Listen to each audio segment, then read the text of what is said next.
तपः संतोष आस्तिक्यम दानं देवस्य पूजनम सिद्धांत श्रवणम च ऋतिर्मत्स्य जपोहुतम। सुख की लालसा अनादिकाल से मनुष्य को रही है और कई बार हम समझ ही नहीं पाते हैं कि सुख है क्या। तो अगर आप वास्तव में जानना चाहते हैं कि सुख क्या है, तो दुख की अनुपस्थिति सुख है। वाव। अगर दुख ना हो तो सुख रहेगा। और कैसे आप जानते हैं कि सुख है कि नहीं है? अगर आपने दुख का अनुभव किया है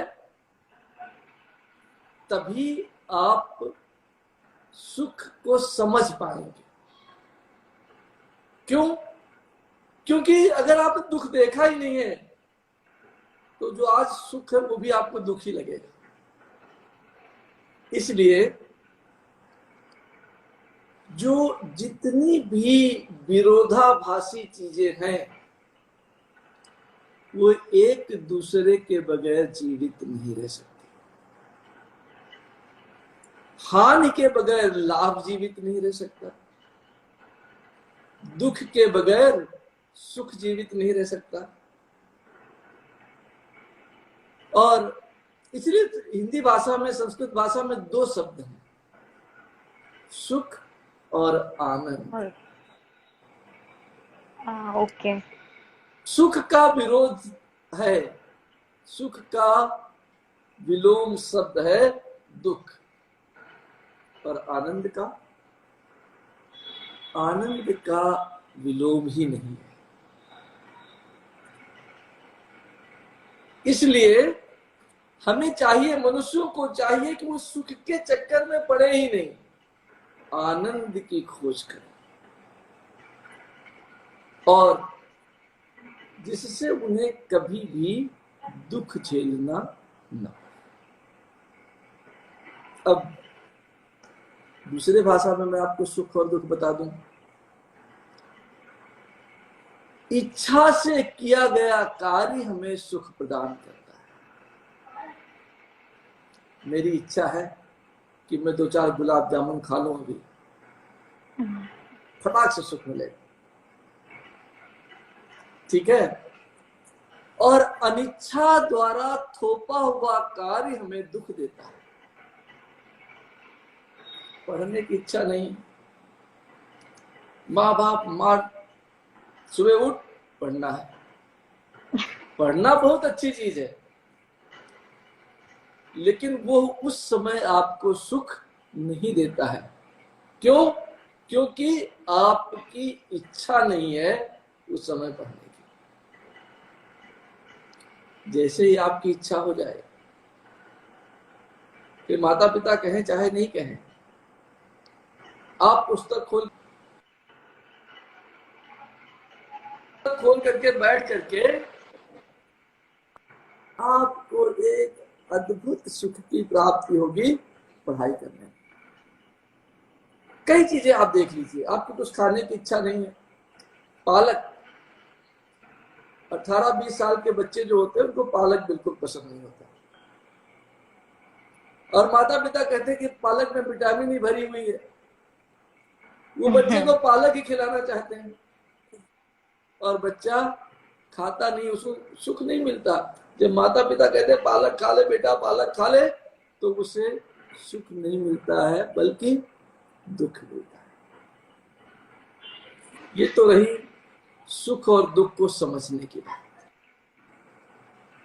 अब यदि आपको सुख प्राप्त करना है तो जिससे हमें सबसे ज्यादा सुख मिलता है वो है कंटेंटमेंट, संतोष, ठीक है। संतोष से अधिक सुख किसी भी चीज में नहीं है। इसीलिए मैंने इस श्लोक का चयन किया। और कैसे है, कबीर ने भी कहा, गोधन गजधन बाजधन और रतन धन खान। You have cows, you have horses, सब कुछ है आपके पास, गायें हैं, घोड़े हैं, हाथी हैं, और बहुत सारे मूंगा माणिक हीरा जवाहरात भरे हुए हैं, अलमारियों से भी रुपए भरे हुए हैं, लेकिन जब आवे संतोष धन, सुख तो तभी मिलेगा जब संतोष रूपी धन आपको प्राप्त होगा। और एक और बड़ा महत्वपूर्ण बिंदु मैं स्पर्श करना चाहूंगा कि सुख है कौन और कितने प्रकार के हैं। तो हम ये समझते हैं कि धन संपत्ति मिल गई बस सारे सुख मिल गए, पर जब लक्ष्मी को अथर्ववेद में परिभाषित किया गया तो ये नहीं परिभाषित किया गया कि रुपए हैं, मुद्राएं हैं। ऐश्वर्य, धन, संपत्ति, वैभव, भूख प्यास, मान, कीर्ति, मर्यादा, ये सब लक्ष्मी, और ये सब आपको सुख प्रदान करती है। और इसीलिए जो कहावत है हमारे यहाँ वो है, पहला सुख निरोगी काया। अगर आपको सुख की लालसा है, सुख की कामना है, तो सबसे पहला काम मैं आपको ये कहूंगा, योग सीखिए। अब मैं योग पढ़ाता हूं तो योगी कहूंगा ना, तो सबसे पहले मैं ये कहूंगा कि योग सीख लें। योगी क्यों? क्योंकि योग आपको स्वस्थ रहने में मदद करता है। इससे आपको पहला सुख मिलेगा, निरोगी काया। श्लोक का चयन भी मैंने योग से ही किया। और दूजा सुख हो पास में माया। ठीक है, संपत्ति होना, धन होना, लक्ष्मी होना बहुत आवश्यक है, और वो हमें दूसरे रूप का सुख देता है। सब कुछ तो उसे नहीं खरीदा जा सकता, लेकिन बहुत कुछ खरीदा जा सकता है। तीजा सुख हो पुत्र आज्ञाकारी, और चौथा सुख हो सुलक्षणा नारी। नारी हमारे शास्त्र की एक कहावत है, पर मैं ये कहूंगा कि लाइफ पार्टनर। यदि आपको अपनी पसंद का जीवन साथी मिल गया है, जो कि आपके हर क्षण में, हर परिस्थिति में, अच्छा, बिना जजमेंट किए हुए, आप बड़े अच्छे हैं, आप बड़े खराब हैं, अच्छे और बुरे सभी होते हैं। कोई भी व्यक्ति पूर्ण रूप से न अच्छा है न पूर्ण रूप से बुरा है। और यदि आप किसी क्रिटिक को पकड़ लें तो भगवान श्री राम ने 1000 अंकों में निकाल दिया। और अगर किसी अच्छे आदमी को पकड़ लें तो किसी बुरे आदमी में भी वो एक भी गुण अवगुण नहीं निकाल पाता है। तो मेरे कहने का अर्थ यह है कि हम सब में कुछ अच्छाइयां हैं और कुछ बुराइयां हैं। ऐसा जीवन साथी जो हमें जज न करे, जो हमारे बारे में ये ना पता करे कि मैं अच्छा हूं कि बुरा हूं, और ये बगैर अगर जो मुझे प्रेम कर सके, वो जीवन साथी के लिए बहुत सुख देता है। ऐसी संतान, पुत्र हो या पुत्री हो, जो शाम को डाइनिंग टेबल पर हमारे साथ बैठे और विचार विमर्श करे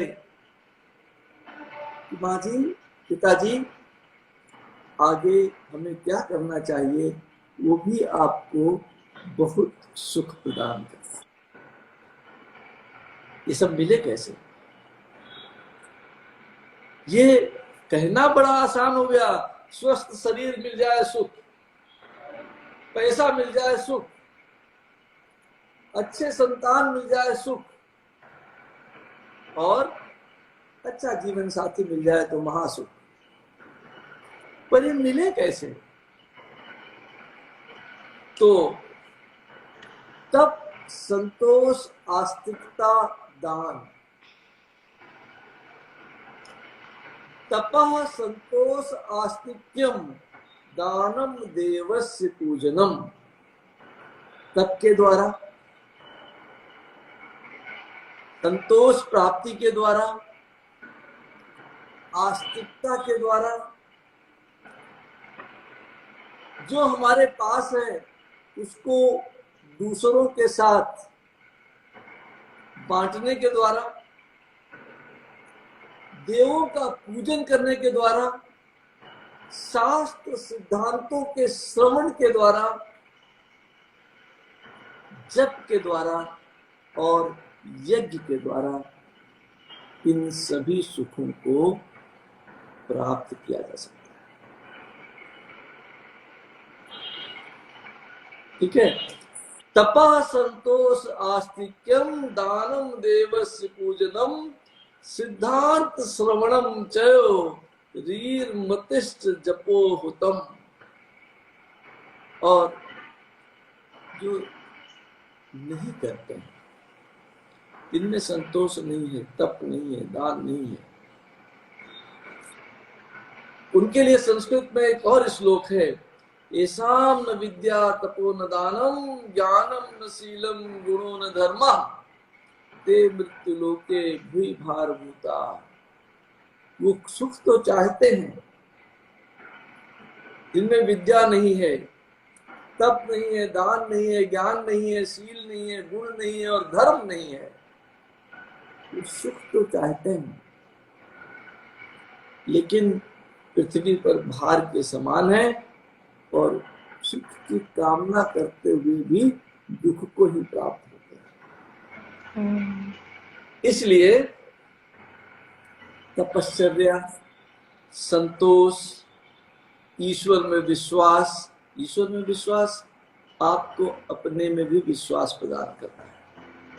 ऐसा नहीं कि आपने ईश्वर में विश्वास कर लिया तो बड़ा सिंपल है, बड़ा साधारण है, कह देना भाई ईश्वर में विश्वास कर लिया तो क्या हो जाएगा।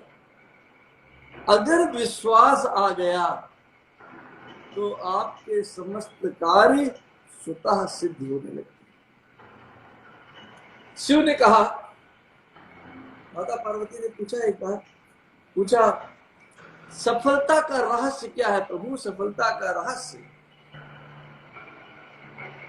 शिव ने कहा, बड़ा सिंपल है, बड़ा साधारण है। क्या है? सफल होगा ही ऐसा अटूट आत्मविश्वास जो कभी न टूटे, असफल होने पर भी न टूटे, मनुष्य को सफलता दिलाता है। तो माँ ने दूसरा प्रश्न किया, तो फिर असफल हो तो इसका मतलब क्या हुआ? बोलता सिद्धि ने कहा, सकारात्मक सोच के व्यक्ति में असफलता होती ही नहीं। क्या होता है? या तो वो सफल होता है या अनुभव प्राप्त करता है। और एक अच्छे व्यापारी का साक्षात्कार मैंने सुना, इंटरव्यू सुना, उसने उससे पूछा, भाई तुम्हारी सफलता की कुंजी क्या है, कैसे आपको सफलता मिल गई? बोला, भाई मेकिंग राइट डिसीजन, अच्छे अच्छे निर्णय लेता गया, सफलता मिलती गई। तो दूसरा प्रश्न आपने देखा होगा कि पत्रकार लोग बड़े खोजी होते हैं, उन्होंने दूसरा प्रश्न तुरंत पूछ लिया। दूसरा प्रश्न था, अच्छा तो ये जो है, ये आर्ट आपने कहाँ से सीखा अच्छा निर्णय लेने का? बोला खराब निर्णय लेके सीखा। तो जब आपका निर्णय अच्छा हो गया तो आपको सफलता मिलती है, और अगर निर्णय खराब हो गया तो अनुभव मिलता है, जिससे अगली बार आपको सफलता मिलती है। इसलिए सफलता और असफलता की चिंता किए बिना अपने लक्ष्य की ओर निरंतर बढ़ते रहना ही आपको सुख प्रदान करता है और सफलता प्रदान करता है। इसलिए आस्तिकता का बड़ा महत्व। नेक्स्ट प्रश्न, नेक्स्ट जो चीज मैंने आपको कहा वो कहा दान। दान का सुख से क्या मतलब है? तो देखिए आज आपके पास, मैं कहता हूं ये नहीं कि पैसे ही दान है, पैसे ही दान नहीं है, बहुत सारे दान है। आप किसी को एक गिलास पानी देकर के पिला करके देखिए, आपका मन प्रसन्न चित्त हो जाएगा। कभी अनुभव कीजिए इन बातों का। पैसे देना ही नहीं है, जो भी हमारे पास है, जो क्षमता हमारे पास है, उसको ईमानदारी पूर्वक, बिना किसी उम्मीद के, बिना किसी एक्सपेक्टेशंस के दूसरों के साथ बांटना, शेयर करना, ये आपको अद्भुत सुख की प्राप्ति है। देव पूजन मैंने कहा, उसके बाद श्रवण करना। जो हमारी दादी माँ कथा सुनाती थी, कहानियां सुनाती थी, उसमें सुख मिलता था नहीं मिलता? बहुत। हमारी पूर्वजों की बातों को सुनने में भी हमें अत्यंत सुख की प्राप्ति होती।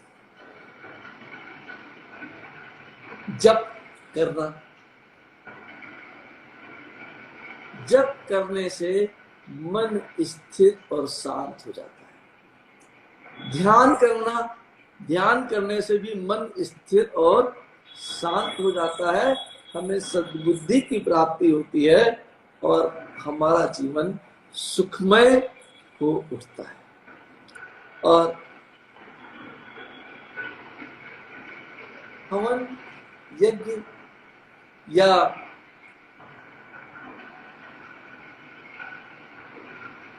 ग्रेटिट्यूड, हमें जो भी ईश्वर ने प्रदान किया है उसके प्रति एक आभार व्यक्त करना है। भगवान आपने जो दिया है उसके लिए बहुत बहुत धन्यवाद। आज आपने भोजन दिया, आपको बहुत धन्यवाद, कल फिर दे देना, इतनी तो जरूरत है। और अगर आपकी ये जरूरत पूरी हो गई तो आप सदैव सुखी रहें। यज्ञ के द्वारा आप अपने आसपास के वातावरण को शुद्ध कर लेते हैं, जिससे रोग की जो बात है वो कम हो जाती है, और इस तरीके से भी आप अपने आप को सुखी बना पाते हैं। ये तो मैंने शास्त्रों से लेकर के एक बात कही है इस श्लोक के माध्यम से कि आप किन किन चीजों के द्वारा सुख प्राप्त कर सकते हैं। अब जरा हम जीवन उपयोगी रोज जो हम महसूस करते हैं, जो हम अपने जीवन में रोज अनुभव करते हैं, क्या उसको हम उपयोग करके सुखी रह सकते हैं?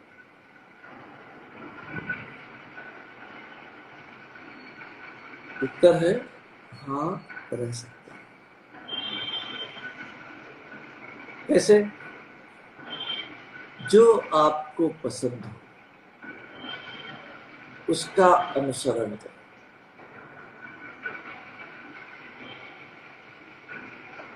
जलेबी खाना पसंद है, जलेबी खाएं, सुख मिलेगा। पढ़ना पसंद है, पढ़ें, सुख मिलेगा। कंप्यूटर पर खेलना पसंद है, ऐसा कार्य करें जिसमें कंप्यूटर पे काम करना हो और आपको सुख मिलेगा। और दूसरी बड़ी महत्वपूर्ण बात मैं ये कहना चाहूंगा, अपनी अंतरात्मा की आवाज को सुने। जो भी आपके अंतरात्मा की आवाज है उसको सुने। तीसरी बात है, यदि आप माता पिता हैं तो आज की शिक्षा प्रणाली ये हो गई है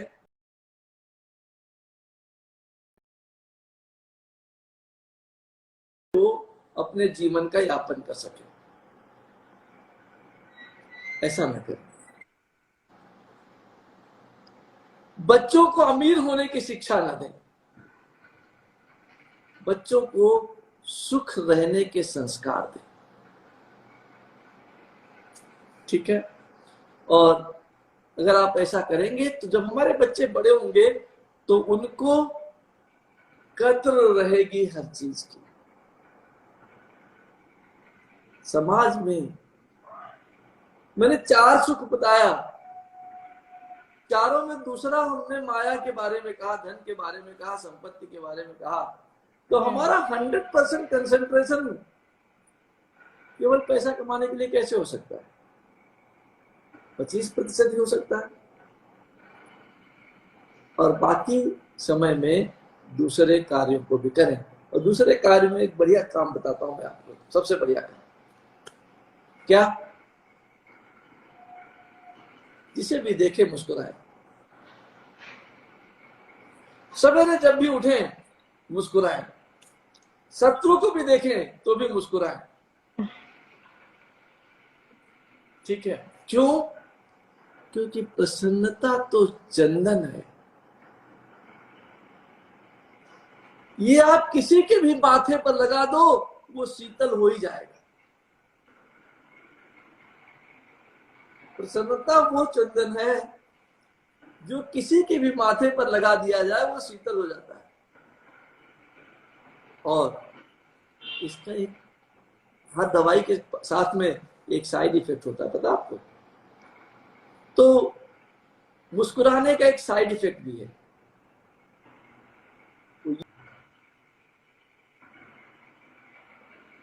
दूसरे प्रसन्न होते हैं, पर अपनी उंगलियों में भी खुशबू रह जाती है। अगर आप किसी को चंदन लगाएंगे तो चंदन की खुशबू उसको तो मिलेगी ही, पर वो खुशबू आपकी उंगलियों में भी रह जाती है और आप भी सुगंधित हो उठते हैं। तो कहने की बड़ी छोटी सी बात है, मुस्कुराहट भगवान ने ओठ दिए हैं, मुस्कुराने के लिए तो दिए हैं। हमने उनके दूसरे उपयोग अलग कर लिए, लेकिन मुस्कुराइए और मुस्कुराने से आपका दिन क्या हो जाएगा? जो भी मिलेगा वो भी मुस्कुराएगा। अगर आप रोता हुआ चेहरा लेकर के जाएंगे तो रोते हुए लोग मिलेंगे। और एक बात मैं कहना भूल गया, फिर मैं याद दिला दूं आप लोगों को। निर्णय लीजिए कि मुझे सुखी रहना है। हम दुख में सुख ढूंढने लगते हैं।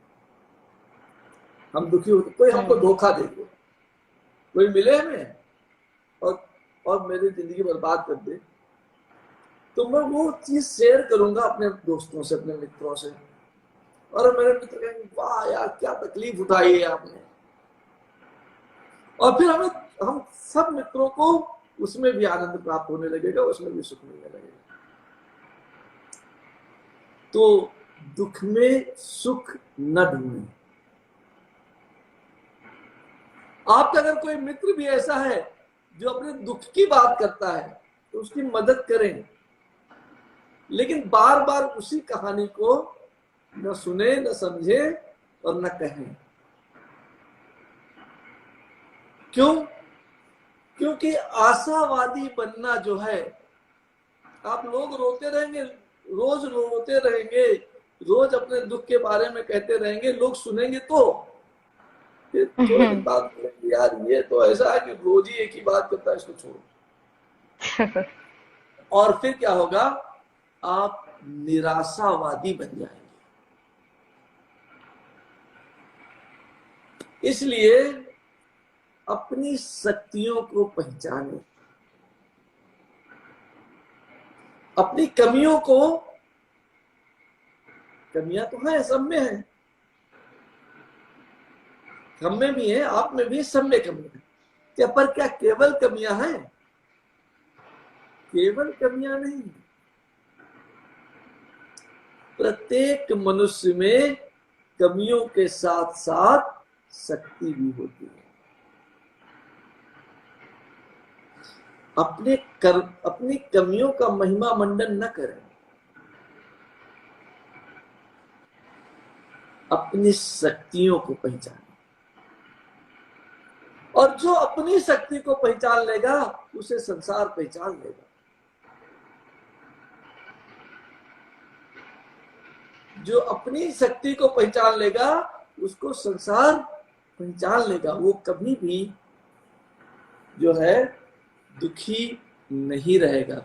अपनी स्ट्रेंथ को पहचानिए, अपनी शक्ति को पहचानिए और उस शक्ति के अनुसार कार्य कीजिए। आप सदैव सुखी रहें। ठीक है। और सुखी, देखिए अच्छे कर्म जो है सुख क्या देता है? अगर आपको, मैं आपको एक बड़ा सूत्र बता देता हूं, फार्मूला बता देता हूं। ठीक है। आप अपने जीवन को ऐसा ढाल लीजिए कि देने में खुशी हो। अगर आपने ऐसा कर लिया तो गुरु जी का एक कोट है कि यदि आपको देने में खुशी होती है तो आपको कोई भी आदमी कभी भी उदास नहीं कर सकता, दुख नहीं दे सकता। ठीक है। और जिसे लेने में खुशी होती है उसे कोई कुछ नहीं रख सकता। तो अपने जीवन में देने वाला बने। अच्छा, मेरे पास गुरु जी आई थी, कुछ क्या दे दिया, ये एक एक्सक्यूज है। हर व्यक्ति के पास सब कुछ है। कोई आदमी गिर पड़ा है, उसे उठा लीजिए। कोई आदमी सड़क पर एक्सीडेंट हो गया है, उसे उठा करके अस्पताल पहुंचा दीजिए। कोई जरूरी नहीं है। हम ये सोचने लगते हैं आप सब, मेरे पैसे ही नहीं है, कैसे दूसरे की मदद कर सकता हूं। आप पढ़ी लिखी हैं, आपको मैथमेटिक्स आती है, गणित आती है, आपको इंजीनियरिंग आती है, किसी एक बच्चे की मदद करें। देखिए आपका जीवन स्वतः महक उठेगा। अगली बात जो मैं आपसे कहना चाहता हूं वो ये है, अपने रिश्तों को हमेशा संजो कर रखें। जिंदगी बहुत छोटी है, इसमें प्रेम के लिए ही समय नहीं है और लोग नफरत के लिए भी समय निकाल लेते हैं।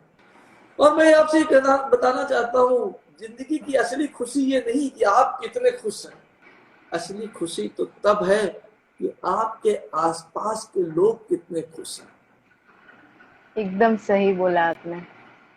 आपके भाई, आपकी माता, आपके पिता, अगर वो सब खुश हैं तो आप स्वतः खुश हो जाए। ठीक है। और मैं आपसे ये कहना चाहता हूं, प्रसन्नता से बड़ी ईश्वर की कोई भक्ति।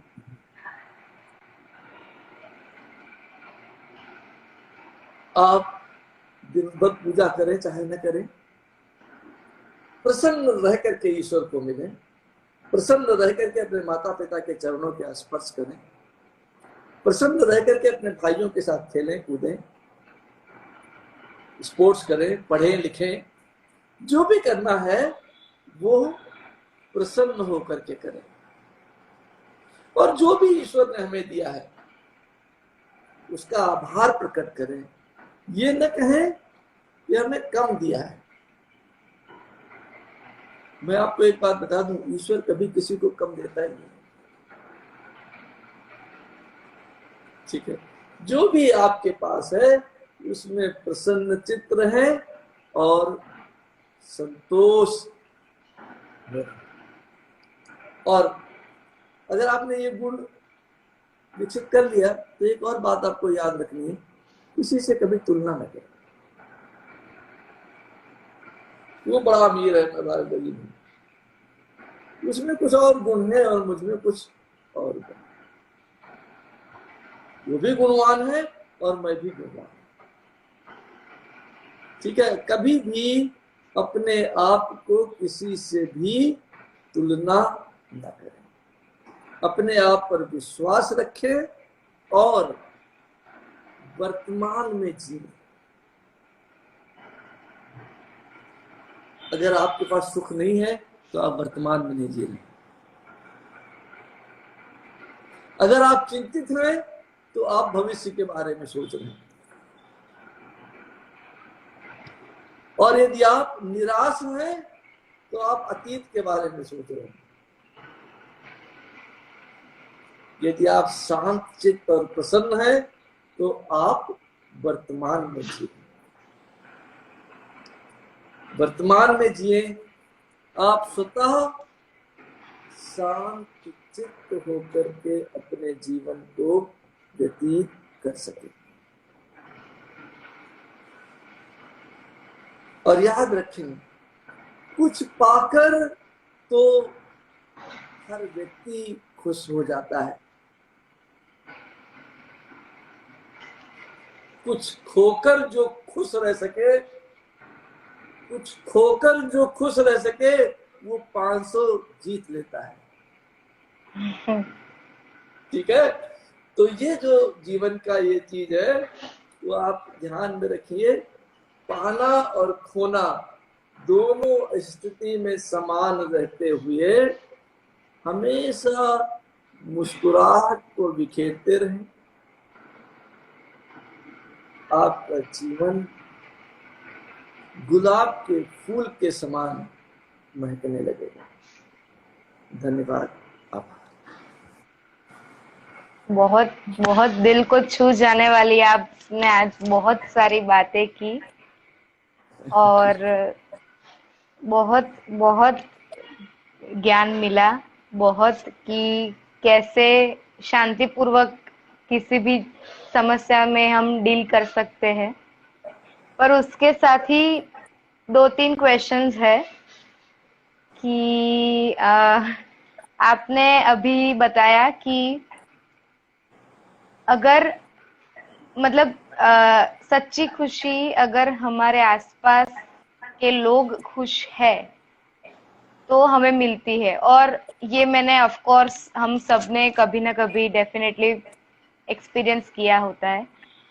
पर कभी कभी ऐसा होता है कि कोई हमें लगता है कि कोई चीज हमारे लिए राइट है और हमारे आसपास के जो मतलब हमारे माता पिता होते हैं, हमारे रिलेटिव्स होते हैं, उनके हिसाब से वो चीज गलत होती है।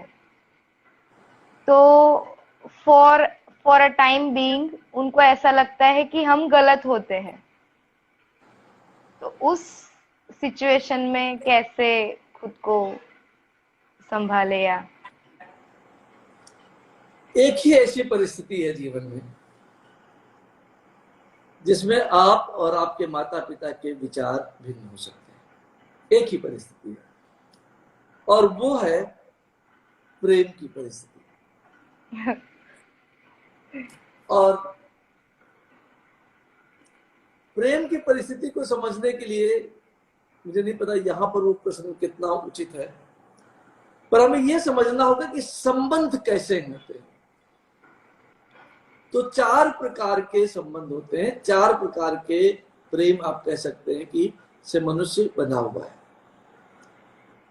मित्रता,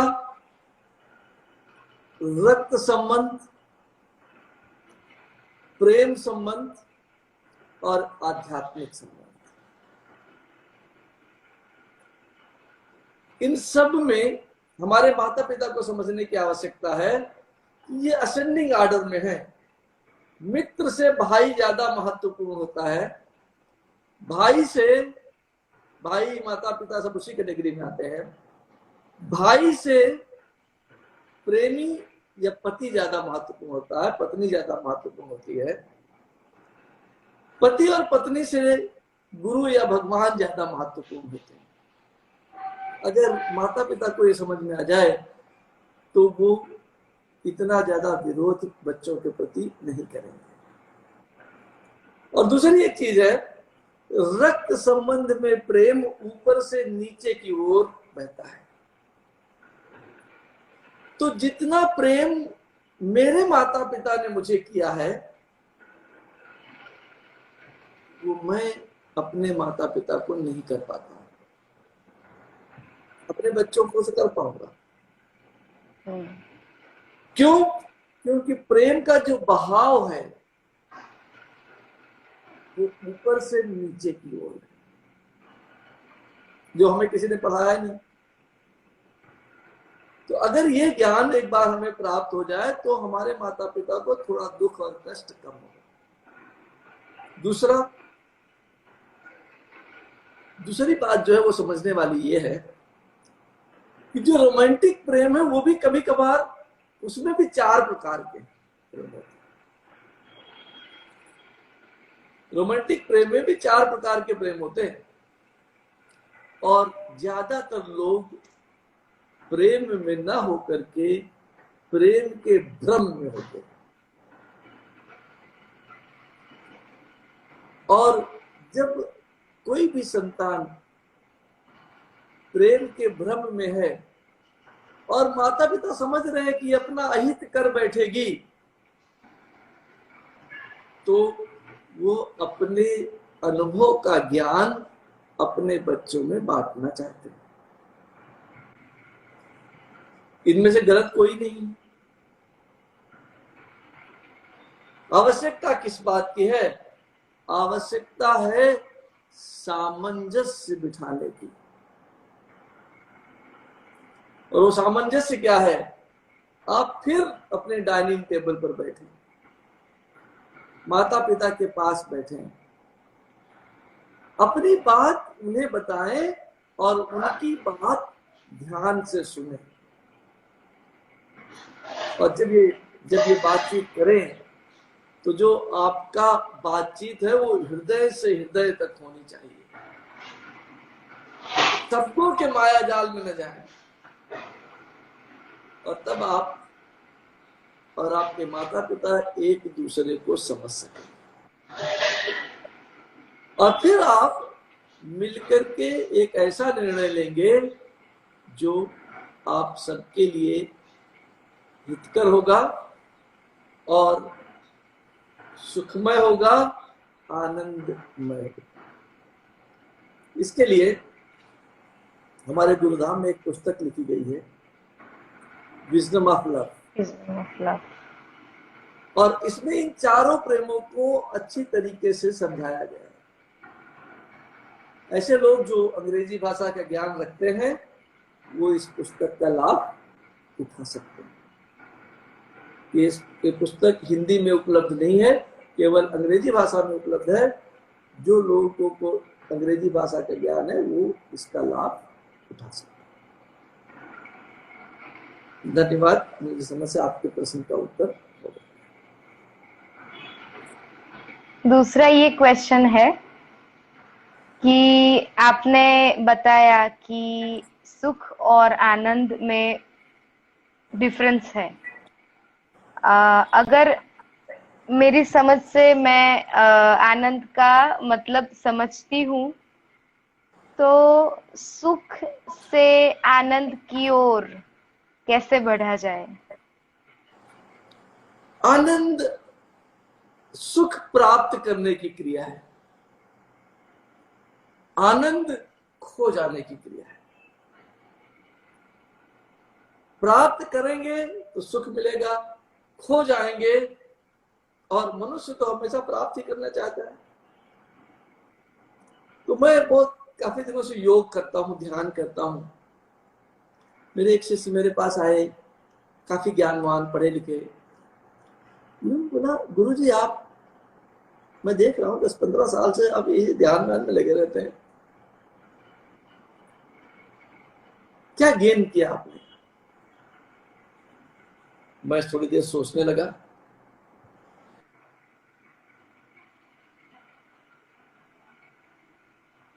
और मैं भी इस निष्कर्ष में निकला तो गेन तो कुछ नहीं किया। तो मैंने उनको बोला भैया गेन तो नहीं किया कुछ। तो बोला फिर आप मूर्ख। वो कैसे? अरे कुछ गेन नहीं किया 15 साल में, फिर भी वही काम करते जा रहे हैं, करते जा रहे हैं, करते जा रहे हैं। फिर मैंने सोचा, और फिर मैंने उनको कहा कि कुछ काम गेन के लिए नहीं किए जाते, हमेशा हर काम लाभ के लिए नहीं किया जा सकता। सब कुछ पाने के लिए ही नहीं किया जाता, कुछ कार्य खोने के लिए भी किए जाते हैं। और इस ध्यान की प्रक्रिया में मैंने बहुत कुछ खोया है।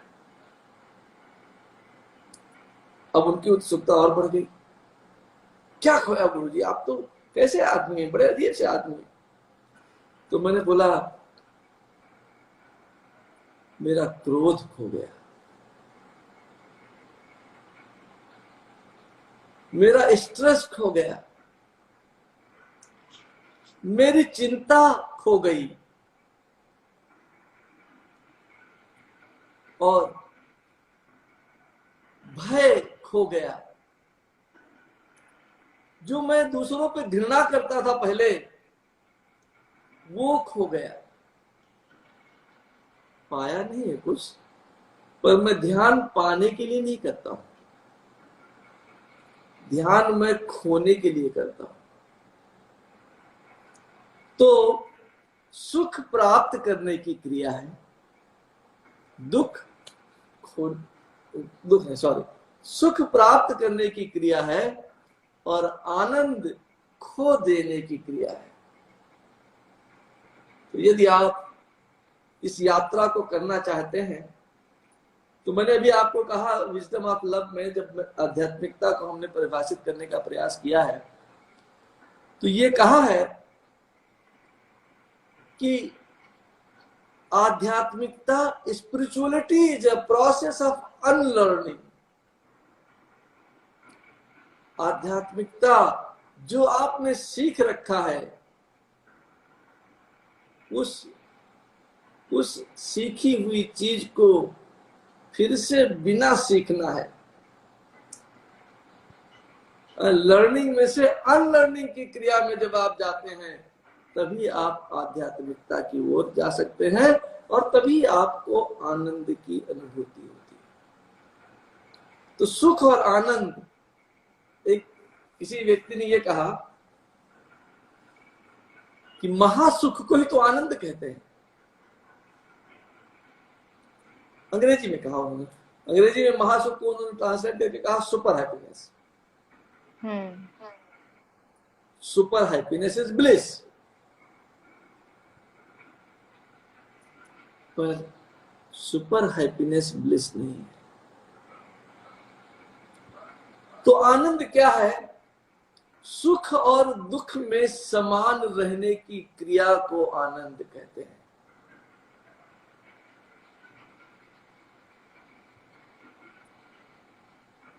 सुख और दुख में समान रहने की क्रिया को आनंद कहते हैं। जब सुख आपको प्रभावित नहीं करता, दुख भी आपको प्रभावित नहीं कर पाता, तब आप आनंद में होते हैं। तो यात्रा सुख से आनंद की ओर नहीं हो सकती। यात्रा या तो सुख की ओर हो सकती है या आनंद की ओर हो सकती है।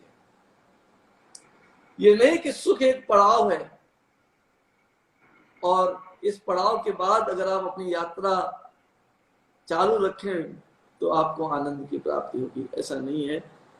या तो सुख चाहिए तो सुख मिलेगा, और आनंद चाहिए तो आनंद बीच में रहने की क्रिया है, जहां सुख और दुख, लाभ और हानि, जीवन और मरण, इन सब में आप एक समान हो जाते हैं।